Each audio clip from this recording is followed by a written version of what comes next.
Un cibo che da noi in Italia è quasi scomparso sono le alghe. E le alghe che mangiamo oggi sono le alghe secche che importiamo dal Giappone o dal nord della Francia, dove si coltivano e si raccolgono. Ma sono state un alimento importante per tutta l'umanità e lo sono tuttora in molti popoli. In Giappone in particolare si mangiano tante alghe.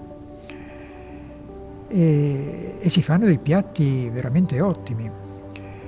Qui da noi, nella nostra fondazione, la Grande Via, usiamo quasi quotidianamente qualche alga, in particolare nella zuppa di miso. L'alga wakame è importantissima per la salute dell'intestino. Un'altra alga che io uso qualche volta è l'alga arame e la uso assieme all'alga hijiki. Hijiki, hijiki. E faccio il patè. Ammollo queste alghe per una mezz'oretta, poi le faccio saltare in padella con l'olio extravergine di oliva.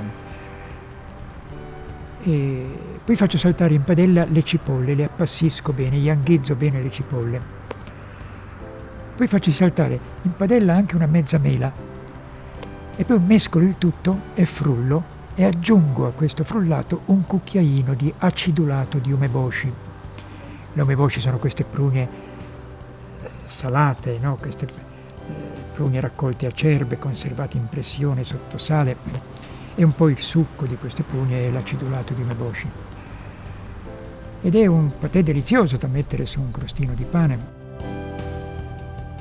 E poi c'è l'alga nori, è quella che si usa per fare il sushi. Il sushi si può fare con il riso integrale e con verdure saporite, per esempio insalatini,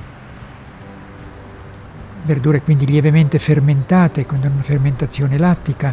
Fra l'altro le alghe hanno il vantaggio di essere un integratore di minerali meraviglioso, quindi un pochettino di alghe, ma basta poco, basta una forchettata di alghe da mangiare quotidianamente o quasi, per aiutarci a fare sì che al nostro organismo non manchi niente di quello che c'è nei sali minerali della terra e del mare.